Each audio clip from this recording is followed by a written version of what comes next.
frontal, it's your forehead. Can I do that? That's all I see is. We are passing this class. You have no idea, girl. We're on a mission. It's really funny. Just make sure. Oh, whatever. Okay, frontal. Then we have, there's two on the side, and there's a suture in between them. These are the paired parietal bones. So this is parietal, it's on the side of your head. Parietals. And then the one on the back here, this ugly brown one, this is the occipital. The occipital is nice and thick because it's holding your head up. It's got all the muscles of your neck attached to it. And your face is heavier than the rest of your skull. Yeah, it's heavy. There's lots of bone. So our muscles on our neck are doing their job all the time, holding our heads up. So it's nice and like rugged back here with those muscles attached. Okay.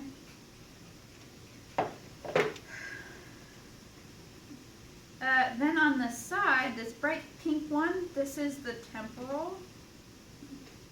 Temporal has the mastoid process on it. It's that big bump right behind your ear. It's the mastoid process. Everybody's like, oh, mastoid process. Okay. And then you can also see the temporal from the inside. This inside portion, it's nice and thick right here. This is called the petrous portion of the temporal. Okay. It's named petrous. It's the same word for rock. It's the same word for Peter. You know, it's like, you are Peter, and on this rock I will build my church. It's the whole, like founding of the Pope and all that, or the apostles if you're Protestant. Petrous portion. It holds our middle ear bones. Okay. So sometimes we'll ask a question, what's inside of the petrous portion? It's the middle ear bones, and that's the incus, the stapes, and the malleus.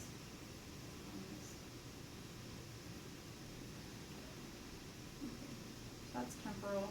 And there's a couple of our important foramina on it. So when you're studying the temporal, study it on the skulls that are articulated. Sorry.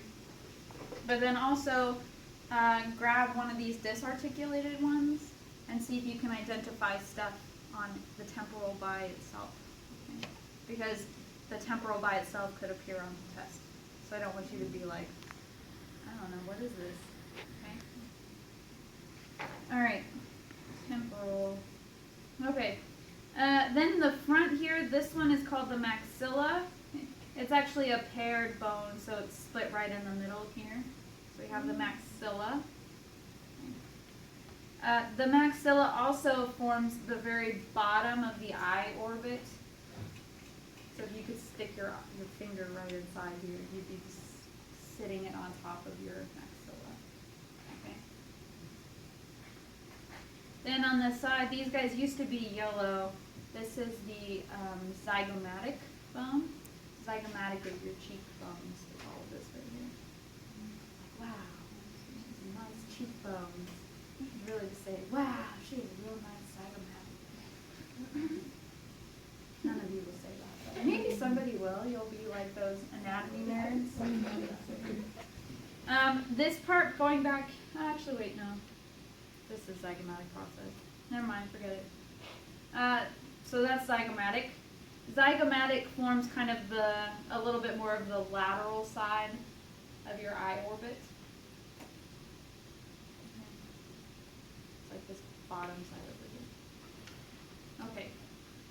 And then if we look in the back of the eye orbit, there's this gray bone in the back. That's the sphenoid. So the sphenoid is the very back of the eye orbit.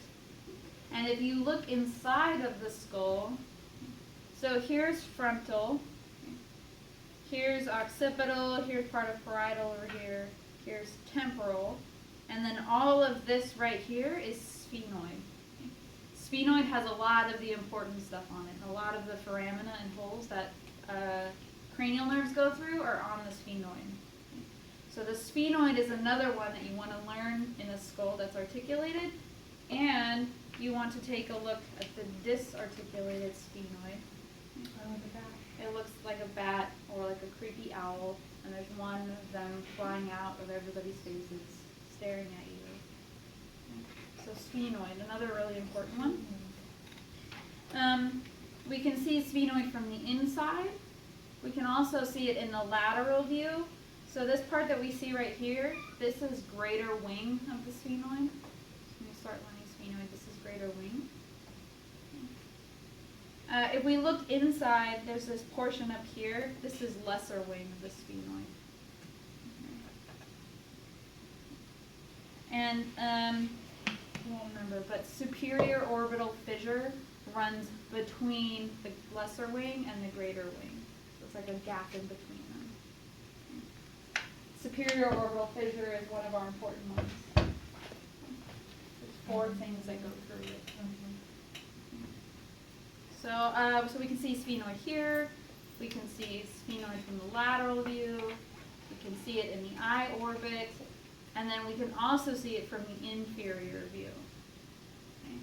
So if you notice on your K. Devlin sheet, if you looked at it closely, it's over there.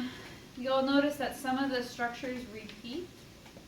And that's because on that list it's giving you like inferior view, internal view, lateral view, anterior view. And some of those views you can see things from multiple angles, multiple ways. So that's why things will be listed more than once on your sheet. And they're not 2 separate structures. Okay. So see sphenoid. Okay. Let's do eye orbit. So the front one here, this is the nasal. It's not really part of the eye orbit. So it's the bone on your nose right here. The nasal. And there's 2 of them. They're paired. And then if we're going to move in toward the eye orbit, we next have the maxilla, so the purple maxilla here. And then as we move in, we get this orange one called the lacrimal. And the lacrimal has a little hole in it. That's because it houses the lacrimal gland, which is how we make tears. So our tear duct has to travel through there. So that's our lacrimal. And then the next one in is the ethmoid. Inside of the eye orbit here, it's green. But if you look on the internal view of the skull, it's like this aqua color. Okay. So this is also ethmoid here.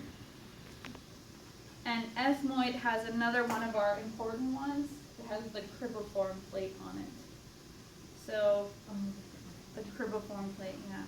So there's this little part on the, I don't think you'll be able to see it on the cast. I'll have to show you a real one. It's like this thin piece with all these little holes in it. Because your olfactory nerve is like a bunch of little tubulins, how you smell. Which makes sense why this olfactory is kind of right above the nose. Okay, so let's see, we had nasal, maxilla, lacrimal, ethmoid, and then again the very back is sphenoid. And then the top of the eye orbit is frontal. Okay. The top's all frontal. So what bone is this one up here? Frontal. Sphenoid. Temporal. Occipital. Maxilla. Okay. There's another one, another bright yellow guy right inside of the nose. This is the vomer. The vomer. The vomer's, it looks like this. What is that thing? It's a thin little guy. It forms part of our nasal septum. Oh, it's like that. Yeah. So there's vomer. And then the last one, so the maxilla forms the majority of our hard palate. But there's a little, it's orange on this guy, little bone in the back called the palatine. Palatine, and that's the last bit of our hard palate. The palatine. Okay.